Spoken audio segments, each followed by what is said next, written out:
Hello, everybody. Welcome back to another election prediction video. This time, we're doing the 2028 Republican primary. Look at that in the future, because I recently did a 2028 Democratic primary video, so may as well do one on the Republican side. So I think these candidates are going to be the top four in the primary. I definitely see Ted Cruz probably running for president yet again in 2028. He came close in 2016. He got second back there. Nikki Haley, definitely see her running again. She'll probably not do as well as she did. Well, she'll probably do a tiny bit better because Trump's out of the race. But I don't think she'll get second again. And we have Vivek Ramaswamy running again. I definitely think he's going to run. And Ron DeSantis, who's running for revenge here, hoping to win. So they need to get pretty much how many delegates again? 1,215 votes to win the primary. So let me just get the primary schedule out here. All right, so I think the schedule will relatively stay the same. Michigan might be shifted, though, to probably Super Tuesday or something like that. Or maybe Michigan just becomes a mainstay because the Democrats keep pushing that up the calendar. So let's get right into it. So starting with Iowa, I think Ted Cruz would still be the favorite here. I think he would out-organize Ron DeSantis like he did back in 2016 against Donald Trump, while DeSantis gets second place here, close second. Nikki Haley and Vivek Ramaswamy, it'll definitely be kind of close between them two. So I think they'll probably be relatively tied here, but I think Nikki Haley narrowly edges out Vivek for third place, and Vivek just gets fourth. Mainly because Ted Cruz is a more legitimate candidate, and so is DeSantis when compared to Vivek. I think most Trump voters will be split between Cruz and DeSantis, while Vivek just gets the lowest amount of them. Moving on to the state of New Hampshire, I think Nikki Haley solely wins here because the Trump supporters are split between three different candidates. She only gets like 36% of the vote. DeSantis and Cruz probably are in a close contest for second, but I think Cruz ultimately gets second place against DeSantis here. Lower the delegates a bit. And Vivek, I think, only finishes in a pretty low third place finish. But yeah, let me just readjust the delegates. It would probably be a delegate split similar to this one, but I think Ted Cruz gets second over DeSantis. Moving on to, I believe it is South Carolina. No, it is Nevada first. Okay. So in Nevada, I think DeSantis would be a bit favored here to win. I think it'll be another close contest, however, between him and Cruz. Nikki Haley probably ties for third place with Vivek. Vivek might even make her go into fourth on it. I'll just say Vivek probably finishes third here and Haley gets fourth. You really wouldn't perform the best here in this caucus type environment. DeSantis, however, narrowly edges out Ted Cruz. Moving on to South Carolina, Nikki Haley's home state. This is the only reason she wins it is because of its home state advantage. I think DeSantis and Ted Cruz each win one congressional district, so they at least get 3 delegates each, while Nikki Haley wins the rest of the state here in a pretty dominant fashion. So let's see here. Michigan would probably be up next here, and I think the Republicans would probably put it all into a primary or caucus this time around. But in Michigan, it's probably going to be a winner take most sort of system here. Let's see. How is the primary? I think they'll rather do a primary, honestly. Allocated on a proportional and primary basis. So I think they'll probably end up doing a primary here. It'll be a winner take most one. So 2/3 of the delegates here would go to one of these candidates. And it's tough. It's either between DeSantis or Ted Cruz. But I think DeSantis would probably beat Ted Cruz here. Ted Cruz would get some of these other delegates. Nikki Haley and Vivek each get barely anything in the state of Michigan. So moving on here. We got the Virgin Islands probably would vote as well. I think DeSantis would do well in these sort of island territories, so I think he would do fairly well here. Ted Cruz probably gets second here. Let's see, Idaho, Missouri are up next. Idaho, because of the huge Mormon population, I say Ted Cruz probably doing a bit better than Ron DeSantis here. Let's see, was Idaho a winner take most? Yeah, it is. What about Missouri? It's probably winner take most as well. And also, if they get over 50%, I'm pretty sure it's winner take all. And I don't think in a 4-candidate race that would happen because there is no clear favorite like there was with Trump.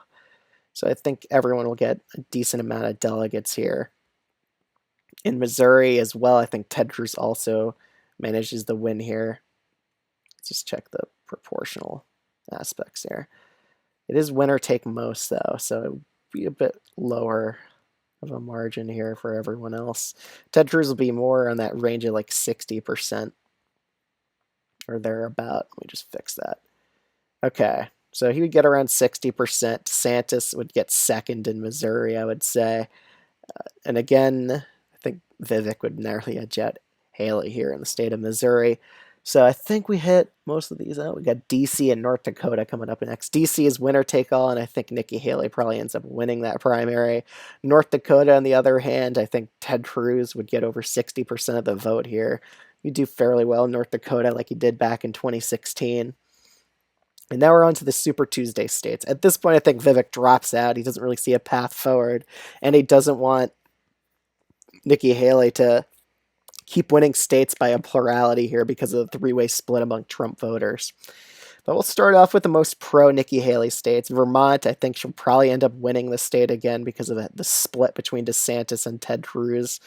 Ted Cruz, I think, would do a tiny bit better than DeSantis here. Yeah. In Massachusetts, again, I think Nikki Haley wins by a plurality here because DeSantis and Ted Cruz are splitting the votes again. It'll probably be something like that sort of split. Maine, on the other hand, I think Ted Cruz actually wins this state. He won it back in 2016. Nikki Haley will get a strong second place finish while DeSantis gets into third. Going into the next few states, I think Alabama will be one of the states that go pretty heavily behind Ron DeSantis here. It is very close to Florida. DeSantis will get first, Nikki Haley will get third, and Ted Cruz gets second. North Carolina, again, I think it's one of those states that'll go pretty heavily in favor of Ron DeSantis, and I believe it is proportional if it's not over 50% in the state of North Carolina. So DeSantis will probably get like 41% of the vote. Ted Cruz will be pretty close behind, while Nikki Haley gets only in the 20s. Virginia is proportional as long as no candidate finishes over 50, but I think DeSantis would probably get Glenn Youngkin's endorsement here, while Nikki Haley only gets probably about 22% of the vote because the Trump voters are split here, but I just give her a bit more. I think she did fairly well in Virginia back then, so I think it'll be more closer to that margin. And Tennessee, I think DeSantis ends up winning this state as well. It's winner take most, so he'll get 2/3 of the delegates. DeSantis or Ted Cruz here probably get around that margin of delegates. Arkansas, I don't think Ted Cruz finishes over 50% here, but I think since it's winner take all, he'll get 2/3 of the delegates, while Nikki Haley gets just a few. Oklahoma, again, it's very close to Texas, so he has a regional advantage here. Nikki Haley gets a little bit of delegates.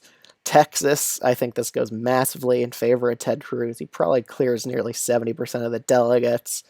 Nikki Haley probably only gets very little amount of delegates, while DeSantis gets the rest. In the state of Colorado and Utah, I think both these states probably end up going to Ted Cruz by a 2/3 margin here, just due to the winner take most basis. Nikki Haley get a bit of delegates here. This is probably one of her stronger states, honestly. I could see her even getting a bit more delegates than Ron DeSantis. Just a bit, though. Colorado, I think she also just ends up getting in the third place here. DeSantis gets about 2/3 of the delegates here, and we just readjust those margins so it gets up to 66%. Minnesota, this is a more proportional state, so I think Nikki Haley would do a bit better here, get around 20%. While DeSantis, it's tough, but I think he'll probably narrowly edge out Ted Cruz here. I think Ted Cruz will do a bit worse in the Rust Belt states. California, that's a big question mark here. It's going to be pretty close between DeSantis and Ted Cruz, and as long as no one's over 50% here, which I kind of doubt, 3 candidates in the race, no one gets 100% of the delegates, so it's proportional. Nikki Haley probably ends up getting her 22% here. DeSantis and Ted Cruz, it'll be a fairly close contest, but I think DeSantis will just do a tiny bit better than Ted Cruz in this state. And then we have the state of Alaska, which is proportional as long, we just check the exact Alaska rules. I'm pretty sure. Let's just check here. as long as you get 13% of the vote, you get some delegates. So it is a very proportional state for the Republican primary here. So Nikki Haley will get some delegates, but she really wouldn't. She'll only get like 4 or something like that. Well, DeSantis and Ted Cruz battle it out. But I think this will probably be another Ted Cruz state. So I think we hit all the Super Tuesday primaries. Let me just look to make sure I hit them all. Okay. American Samoa's up next. And again, I think DeSantis will be pretty dominant in these territories here.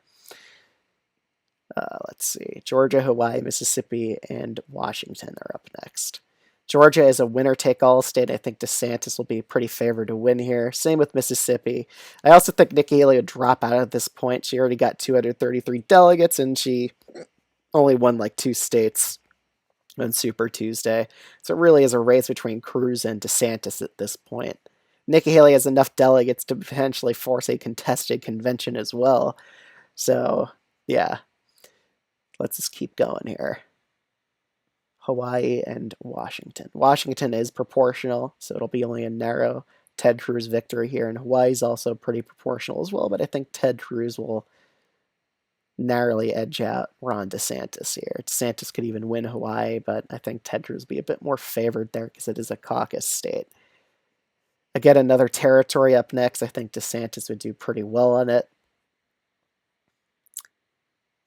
Guam as well, I think will probably end up going to Ron DeSantis again. And then we have a bunch of winner-take-all primaries, except for Kansas, which is winner-take-most. But I think DeSantis would be very favored to win the Florida primary. He wouldn't lose it. Ohio probably also ends up going to Ron DeSantis, while Illinois, I see going to Ted Cruz. Arizona, I think McCain Republicans would probably go behind Ted Cruz here because they probably would view DeSantis as more extreme, and I think Haley voters would go to Ted Cruz in the state of Arizona. Kansas, I think Ted Cruz will be very favored to win here. He'll get most of the delegates here.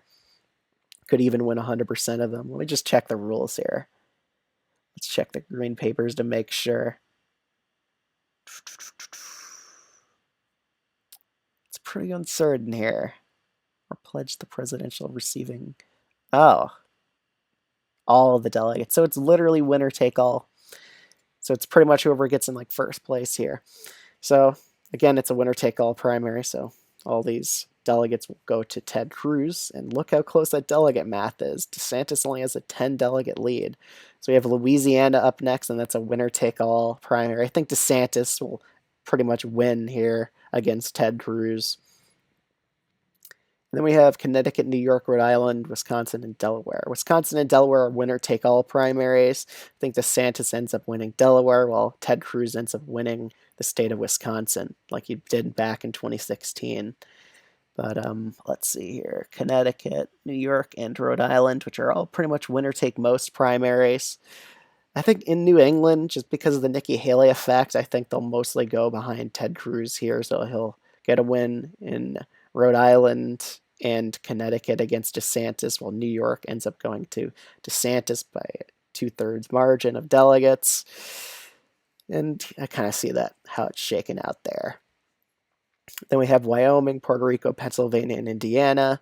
And I'm pretty sure the only place here that's winner take most is Puerto Rico.